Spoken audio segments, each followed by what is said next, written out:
Welcome back. I am very pleased to have with us for the first time a woman that I have met and come to admire greatly. She's based in Dallas, Texas. Her name is Alice Linahan, and she is involved in a remarkable project entitled Women on the Wall. And it is an effort that she will be able to describe better than I, but it's impressive. It couldn't be more timely, and I would argue exceedingly needed.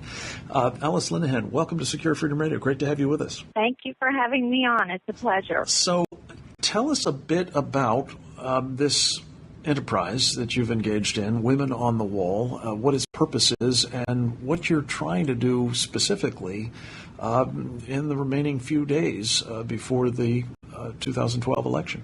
Well, with Women on the Wall, we are launching a national campaign to have women all across the country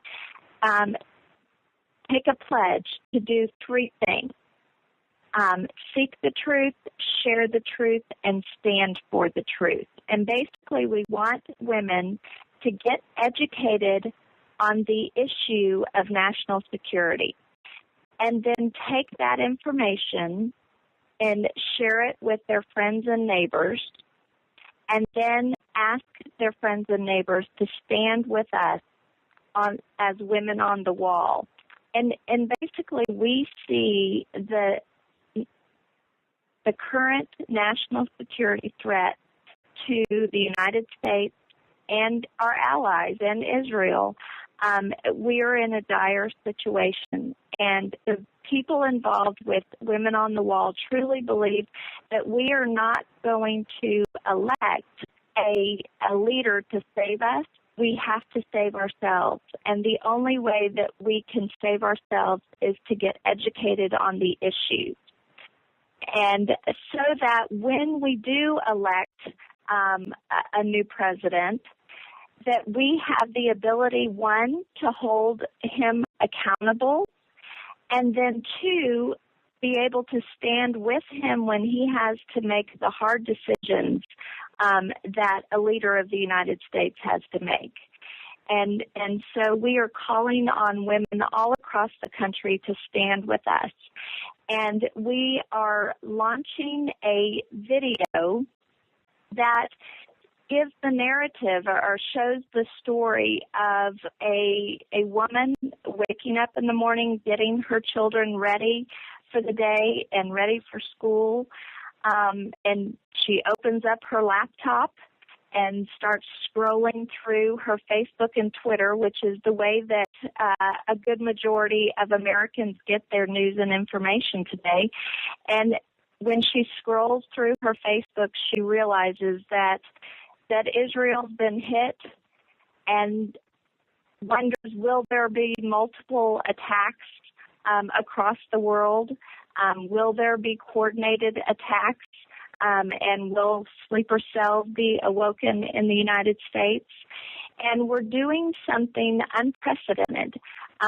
With the technology that we are using on this video, when a person watches this video through their Facebook, the video on the screen on the video will pull their content from Facebook. Wow, that's going to be pretty exciting and very, very evocative, I would imagine, and that's obviously the point.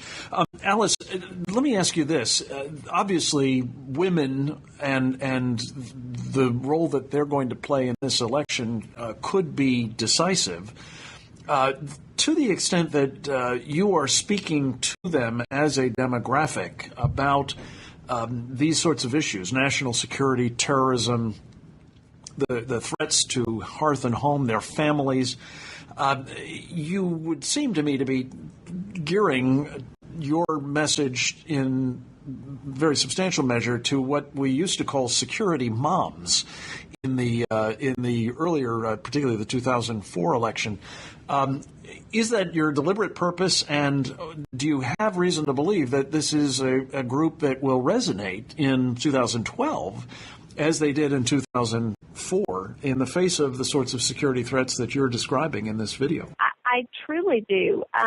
what's interesting about the issue of national security is that women across America may not agree on, the social issues. We may not even agree on the economic issues of what's the best way to, balance the budget.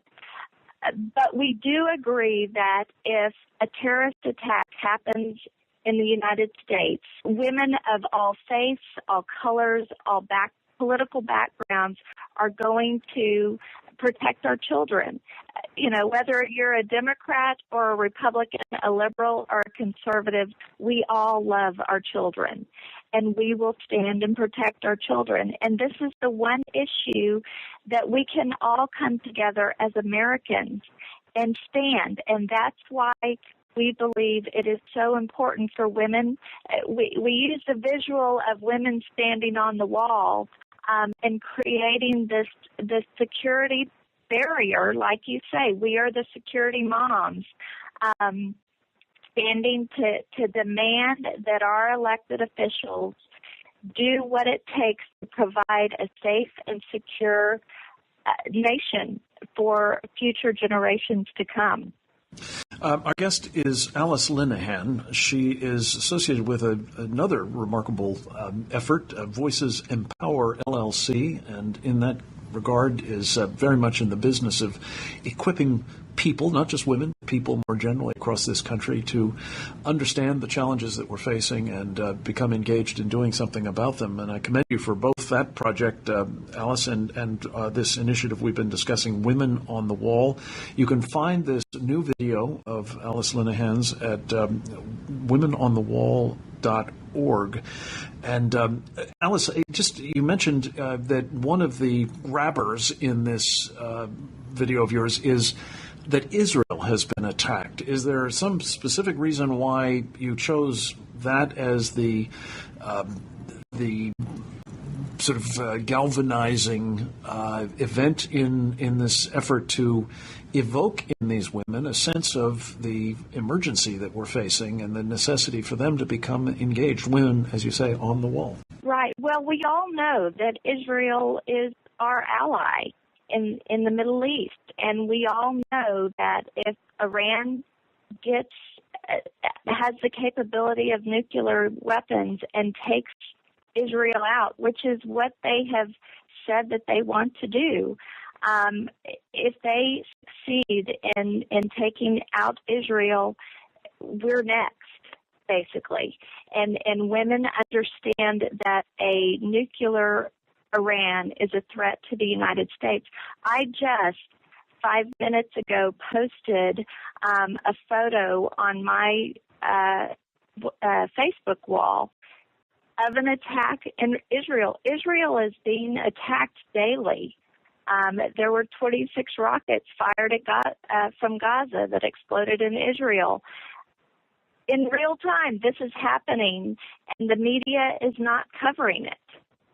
And so the picture that's on my Facebook wall that will be pulled when I watch this video that's being put out by womenonthewall.org shows Israeli children, boys, playing basketball that are having to duck and cover because they're being fired on. So this is not a case of art imitating life. This is the real world that you are witnessing and concerned about, and urging women like you to become knowledgeable about, as it bears not only on our friends and allies in other places around the world, but of course also for us here in the United States and our equities, not least, of course, our families. Alice, we're going to have to leave it at that, I think. Thank you very much for what you are doing with Women on the Wall. Check it out again at womenonthewall.org. A remarkable video, especially if you'll get access to it through your Facebook accounts. You will find, I think, it very much a grabber, as they say. And Alice, I hope you'll keep us apprised as this campaign goes forward, and anything that we can do, of course, to help you help the American people, and particularly women in this country, understand the challenges we're facing. We're anxious to do. God bless you. Keep up the good work. We'll talk with you soon.